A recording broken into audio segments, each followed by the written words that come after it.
And now we consider the concept of a non-anxious presence. Now, in chapter, excuse me, in the book Uproar, Stinky has a kind of a list of these kind of parameters, an ideal way of functioning that I'll come back to in just a moment. It's on page 10. Well, what I want to start off with here is this understanding that and being a non-anxious presence really is included or a part of this concept of self-differentiation. But I want to give a little bit, I want to nuance this a little bit more, this non-anxious presence. Now, many credit Friedman popularizing the concept of a non-anxious presence when he wrote, "What is vital to changing any kind of family is not knowledge of technique or even of pathology, but rather the capacity of the family leader to define his or own her goals and values, which is differentiation, while trying to maintain a non-anxious presence within the system." Now, sometimes leaders hear this as a call to, that is, working to calm ourselves down. But Friedman um, has something more in mind here, and it has to do with presence, one's presence. Um, so when you think of presence, it means that one is fully present as self, with all one's beliefs, values, principles, goals, and this is clear amid an anxious system that attempts to challenge or sabotage the leadership. It means being fully present in the system and remaining connected to the important others who are part of that system as well. So the non anxious aspect refers specifically to the capacity of leaders to regulate their own reactivity to the anxiety in the system that they're a part of. Now, a truly non anxious presence might be too high a goal, and perhaps the only ones who have truly achieved that are in cemeteries. Uh, Perhaps if we think about lowering the bar just a little bit to aspiring to being a less anxious presence. And I think this is a helpful way Robert Creech talks about this. Being a less anxious presence will serve most of us really well. Some of Bowen's students even kind of informally credit him with encouraging them to be helpful to others by simply being the calmest person in the room. Um, and Creech says that, well, that's a worthy goal for most of us. A leader can work at becoming the least anxious presence or the least anxious person in any given room, in any given system or family. And what that does is it offers space for people then to think more clearly in times of higher stress. This impact of a leader who stays calm around others became clear for me years ago in a situation. I was in a former time, I was a youth pastor, and we were at a camp facility, a retreat facility, and we were playing capture the flag at night. And we had set off the boundaries and the teams and began playing, and just kids went everywhere. Well, about 10, 15 minutes into the game, maybe a little bit longer, a student comes walking up to the safe area where I was, and he's holding his head, and he's got blood everywhere. And immediately, what you begin to see is people start kind of freaking out. They start getting anxious, and I realized upon reflection that how I responded to that situation actually maintained a sense of presence and a calmness that had an impact not only with that person and their parents, but with my staff and the students who were part of the program. I calmly, he was walking and talking, so I knew he wasn't dead. I knew he probably had suffered some sort of concussion, but he was conscious. And apparently, so I quickly questioned him.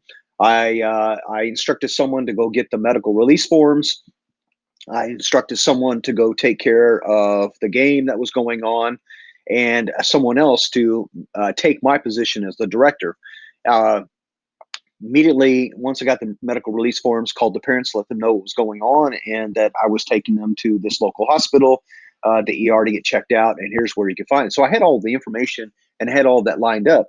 Well, upon reflection, I realized how much my presence, my less anxious, my non-anxious presence, impacted, influenced others around me. I've seen this happen in my own family as well. When one of my children fall and cut open, they hit a corner of a table, how you react in that situation. Are you one of those who kind of freaks out at the sight of blood, or are you one of those who is appropriately takes measures, but is less anxious than those around you? And I believe this can be practiced. I believe this can be developed, and Friedman and Bowen did as well. So lower anxiety in a situation can impact the reactivity that is often generated in a given situation. If you think about it, reactivity generates chemical reactions in the brain that make reasoned responses for far less uh, far less likely than automatic emotional ones, such as fight or flight or freezing. A calm leader can think. And when they're calm and they think, they help create an environment in which others can think as well. And to the degree that people are thinking rather than simply reacting, they stand a better chance of solving problems, whatever problems may arise in any given family, any given institution, any given system out there. So this idea of a non-anxious presence is encapsulated as part of maintaining or being differentiated. So Steinke provides this list on page 10. An effective leader has the courage to act on convictions in the midst of crisis or challenge.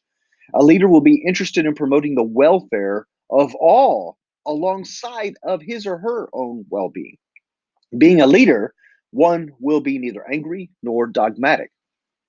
A leader refrains from telling others what they should do and focuses on regulating self.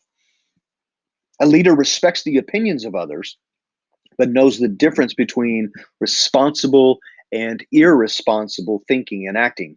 A leader functions with well established beliefs or principles. You've heard that several times. And a leader utilizes the strengths of others and is not depleted or resentful.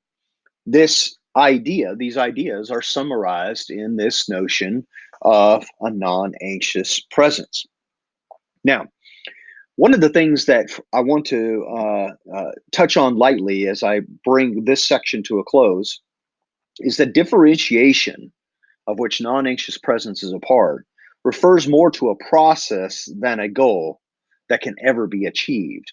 So when people say, I differentiated from my wife, or I differentiated from my child, or I differentiated from my father, or whatever, it proves that they don't understand the concept, because differentiation is a process. It's not just it happens and it's done. Differentiation refers to a direction in life, says Friedman, rather than a state of being. It is ongoing. So, differentiation, Friedman says, is the capacity to take a stand in an intense emotional system, a non anxious or a less anxious presence. Differentiation is saying I when others are demanding we or blaming you. Differentiation is containing one's reactivity to the reactivity of others, which includes the ability to avoid being polarized.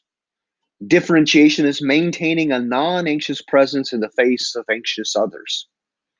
Differentiation is knowing where one ends and another begins. It is being able to cease automatically being one of the system's emotional dominoes. It is about being clear about one's own personal values, and it is about taking maximum responsibility for one's own emotional being and destiny rather than blaming others or blaming the context, blaming the family, blaming the country. I take responsibility for myself. Thank you so much. I've enjoyed this unit with you. Blessings.